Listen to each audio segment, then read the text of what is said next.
اعوذ باللہ من الشیطان الرجیم، بسم اللہ الرحمن الرحیم۔ معزز ناظرین، السلام علیکم ورحمۃ اللہ وبرکاتہ۔ ناظرین، ہمارا فضائل اعمال کا گھر کی تعلیم کا سلسلہ جاری ہے۔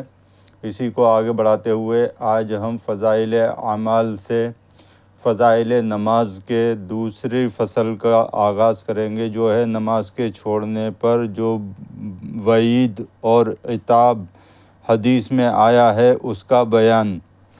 حدیث کی کتابوں میں نماز نہ پڑھنے پر بہت سخت عذاب ذکر کیے گئے ہیں۔ نمونے کے طور پر چند حدیثیں ذکر کی جاتی ہیں۔ یہ سچی خبر دینے والے کا ایک ارشاد بھی سمجھدار کے لیے کافی تھا، مگر حضور صلی اللہ علیہ وسلم کے شفقت کے قربان کی آپ کئی طرح سے اور بار بار اس چیز کی طرف متوجہ فرمایا کہ ان کے نام لیوا ان کی امت کہیں اس میں کوتاہی نہ کرنے لگے۔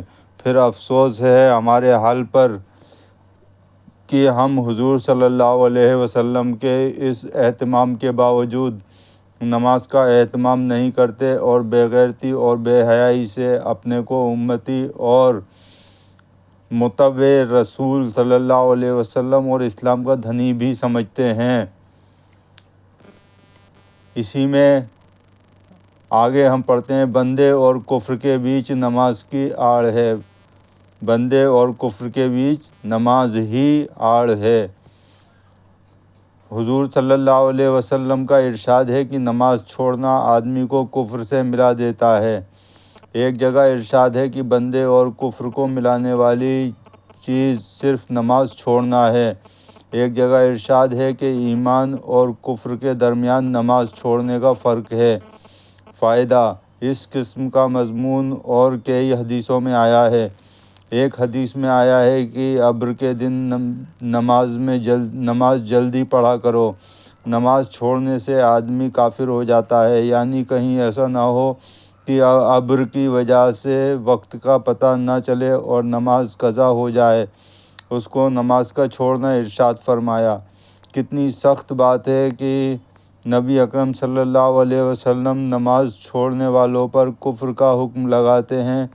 گو علماء نے اس حدیث کو انکار کے ساتھ مقید فرمایا، مگر حضور صلی اللہ علیہ وسلم کے ارشاد کی فکر اتنی سخت چیز ہے کہ جس کے دل میں بھی ذرا بھی حضور صلی اللہ علیہ وسلم کی وقت اور حضور کے ارشاد گرامی کی اہمیت ہوگی، اس کے لیے ارشادات نہایت سخت ہیں۔